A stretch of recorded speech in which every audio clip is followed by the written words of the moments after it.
Assalamualaikum warahmatullahi wabarakatuh. Perkenalkan, nama saya Farelia Atasania, saya dari Offering MM. Saya akan menjelaskan mengenai bentuk-bentuk pasar.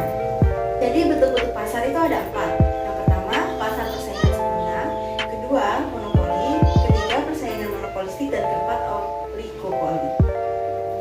Saya akan menjelaskan mengenai pasar persaingan sempurna. Pasar persaingan sempurna adalah suatu pasar di mana jumlah penjual dan pembeli sangat banyak, dan produk atau barang yang ditawarkan atau dijual sejenis atau serupa.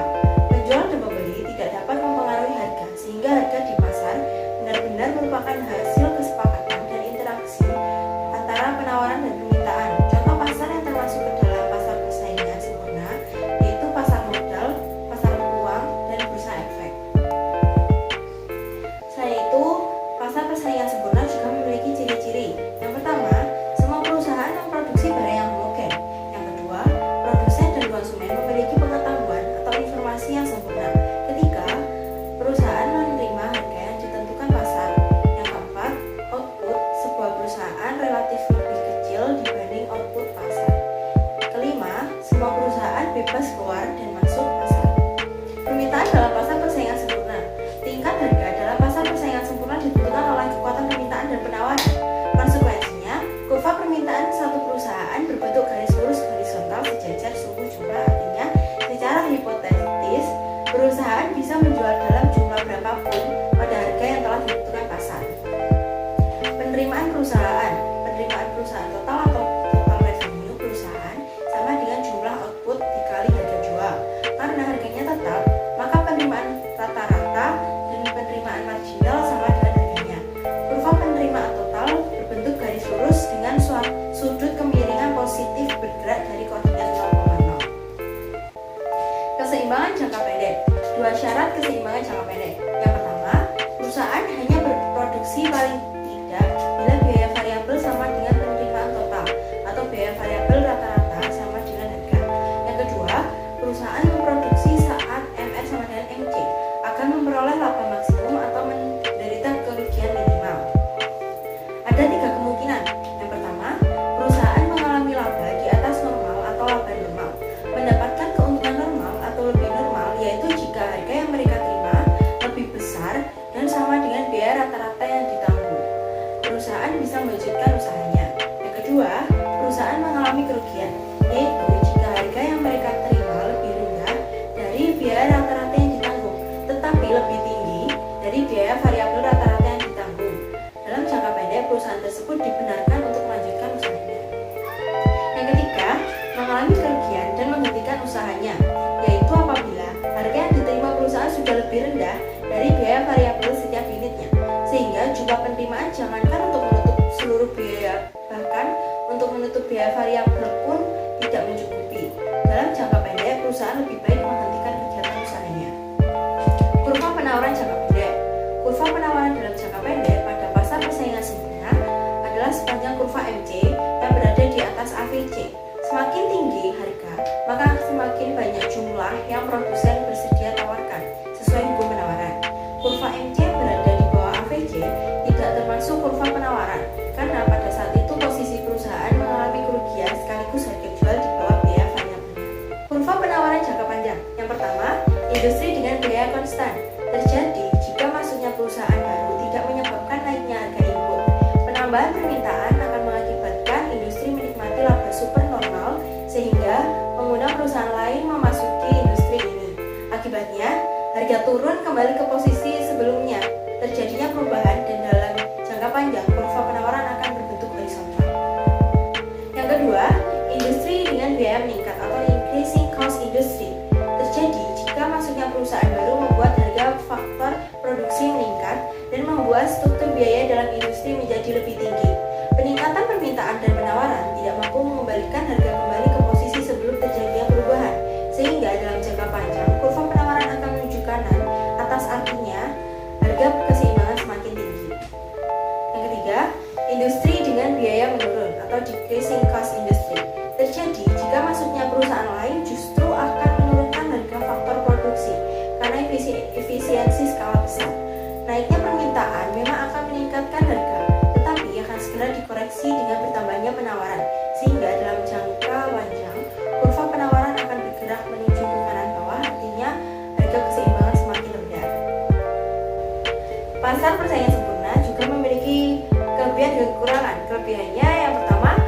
dijual adalah harga yang termurah. Yang kedua, jumlah output paling banyak sehingga rasio output per penduduk maksimal atau kemakmuran maksimal. Yang ketiga, masyarakat merasa nyaman karena tidak mengalami kesulitan memilih produk dan terhindar dari penipuan karena pengetahuannya sempurna. Selain kelebihan, pasar persaingan sempurna juga memiliki kekurangan, yaitu yang pertama, kelemahan dalam kesesuaian asumsi dengan fakta. Yang kedua, perolehan laba yang hanya sebatas laba normal, membuat perusahaan tidak memiliki dana untuk melakukan riset dan perkembangan, sehingga inovasi menjadi tidak dilakukan. Yang ketiga, konflik efisiensi dari keadilan. Jika persaingan terjadi antar negara, maka perusahaan dari negara maju akan memenangkan persaingan karena mereka pasti beroperasi dengan lebih efisien. Yang kedua, saya akan menjelaskan mengenai pasar monopoli. Pasar monopoli adalah suatu bentuk pasar di mana dalam suatu industri hanya terdapat sebuah perusahaan dan produk yang dihasilkan, tidak memiliki pengganti yang sempurna. Ciri-ciri pasar monopoli: yang pertama, pasar monopoli adalah industri dengan satu perusahaan. Yang kedua, tidak memiliki pengganti yang sempurna. Dan ketiga, tidak terdapat kemungkinan atau sangat sulit mendapat kemungkinan perusahaan baru masuk industri. Yang keempat, dapat menguasai penentuan harga. Yang kelima, promosi iklan kurang diperlukan. Faktor terbentuknya monopoli: yang pertama, perusahaan memiliki kemampuan atau pengetahuan khusus yang memungkinkan berproduksi secara efisien. Yang kedua, efisiensi yang tinggi memungkinkan perusahaan mempunyai biaya yang menurun. Yang ketiga, perusahaan memiliki kemampuan kontrol sumber faktor produksi, baik sumber daya alam, manusia maupun lokasi produksi. Yang keempat, adanya undang-undang dan pemberian hak khusus untuk bertindak sebagai monopoli. Yang kelima, memiliki hak paten atau hak cipta atas suatu produk. Jenis-jenis pasar monopoli. Beberapa jenis pasar monopoli yang didasarkan pada penyebab terjadinya pasar tersebut, yaitu yang pertama, pasar monopoli ilmiah. Yang kedua, pasar monopoli masyarakat. Ketiga, pasar monopoli undang-undang yang meliputi hak cipta, hak paten, monopoli negara, dan hak merek. Yang keempat, monopoli dikarenakan kemampuan efisien yang dimilikinya. Yang kelima, monopoli yang disebabkan oleh bahan baku yang dikuasainya. Dan yang keenam, monopoli yang dikarenakan teknologi yang dikuasai dan tenaga ahli yang dimiliki. Permintaan dan penerimaan monopolis. Permintaan output perusahaan merupakan permintaan industri. Perusahaan memiliki kemampuan mempengaruhi harga pasar dengan mengatur jumlah output. Keseimbangan dalam jangka panjang. Dalam jangka panjang, semua input dan biaya produksi adalah variabel. Tingkat output terbaik adalah pada saat P sama dengan LMC. Skala pabrik yang optimum adalah saat kurva SATC bersinggungan dengan LAC. Pada tingkat output terbaiknya, perusahaan monopoli dapat menikmati laba ekonomis dalam jangka panjang karena dapat menghalangi masuknya pemain baru ke industri. Karenanya perusahaan tidak perlu berproduksi pada titik terendah LAC. Diskriminasi harga. Kebijakan diskriminasi harga adalah kebijakan menjual output yang sama dan harga berbeda-beda. Tujuannya adalah menambah perolehan laba melalui eksploitasi surplus konsumen. Contoh diskriminasi harga adalah perbedaan harga yang diterapkan oleh PT PLN dan PT PAM. Syarat diskriminasi harga. Yang pertama, barang tidak dapat dipindahkan dari satu tempat ke tempat yang lain. Kedua, sifat barang memungkinkan dilakukan praktek diskriminasi harga. Yang ketiga, sifat permintaan dan elastisitas permintaan di masing-masing pasar berbeda. Keempat, biaya untuk menjalankan diskriminasi lebih rendah dari keuntungan. Kelima, produsen dapat mengeksploitasi beberapa sikap tidak rasional konsumen. Daya monopoli. Monopoli memiliki daya untuk melakukan eksploitasi pasar dalam rangka mencapai laba maksimum. Semakin besar jika indeks lendernya semakin tinggi mendekati 1. Indeks lender L sama dengan P min MC per P. Biaya sosial monopoli. Praktek monopoli akan menimbulkan kerugian masyarakat atau biaya sosial, yaitu yang pertama, hilang atau berkurangnya tingkat kesejahteraan konsumen. Karena pada saat keseimbangan monopoli menjual produk lebih sedikit daripada jika bersaing sempurna. Yang kedua, memburuknya kondisi mikroekonomi nasional. Terjadi karena monopoli akan berproduksi cenderung lebih sedikit daripada persaingan sempurna, sehingga berpotensi menimbulkan pengangguran. Yang ketiga, memburuknya kondisi perekonomian internasional. mendapat keistimewaan dari pemerintah padahal struktur biayanya tinggi. Perusahaan asing yang lebih efisien tidak bisa masuk karena terbentur peraturan. Pasar monopoli juga memiliki kelebihan. Yang pertama, keuntungan yang diperoleh produsen banyak.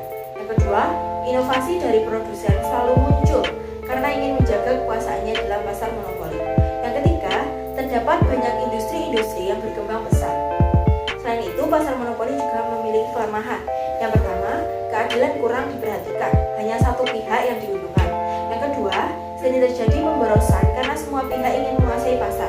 Yang ketiga, konsumen sering dirugikan karena mau tidak mau mereka harus mau membeli produk dengan harga yang tinggi.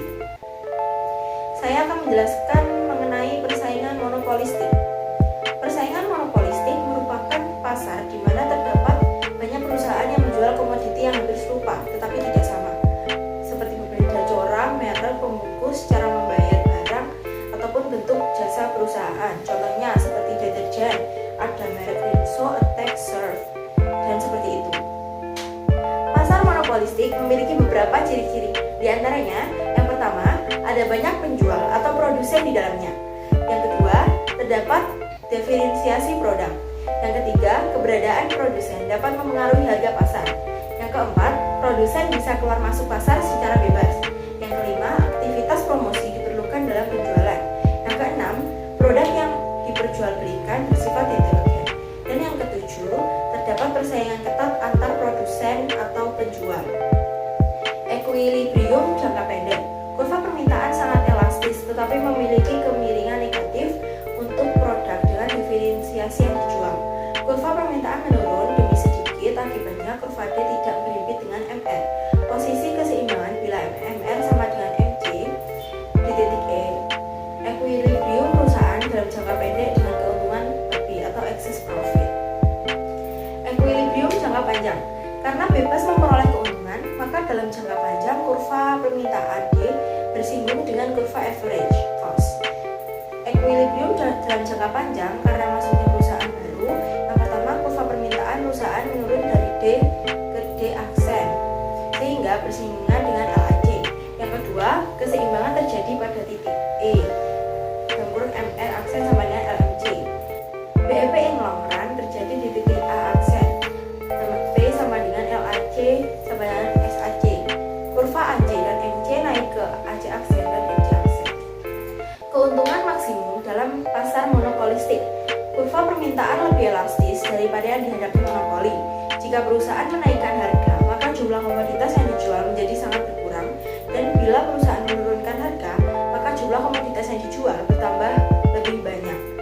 Karena tidak elastis sempurna seperti pada persaingan sempurna, maka kurva MR tidak berhimpit dengan kurva permintaan dan MR di bawah kurva permintaan. Ada kelebihan dari pasar monopolistik. Yang pertama, konsumen merasakan kesejahteraan dalam pemenuhan kebutuhan karena semua yang dibutuhkan ada dan macamnya banyak, sehingga bebas memilih apa yang mereka butuhkan. Yang kedua, inovasi dari produsen dalam penghasilan produk terasa karena adanya leluasa keluar masuk pasar.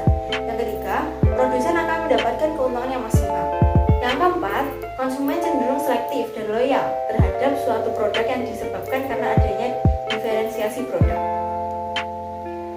Kekurangan dari pasar monopolistik. Yang pertama, tingkat persaingan dalam pasar monopolistik bisa dibilang tinggi, baik dari segi harga, kualitas maupun pelayanan yang diberikan, sehingga produsen berlomba-lomba untuk menjadi yang terbaik dan tidak memiliki keahlian khusus atau tidak memiliki modal serta pengalaman yang cukup, maka tidak akan bertahan lama. Yang kedua, modal yang harus dimiliki cenderung banyak bila ingin masuk ke dalam pasar ini. Yang ketiga, persaingan yang tidak sehat mudah muncul karena semua produsen bersaing meraih untung yang banyak. Yang keempat, memerlukan biaya produksi yang tinggi dan berimbas pada kenaikan harga. Selanjutnya ada tindakan non harga.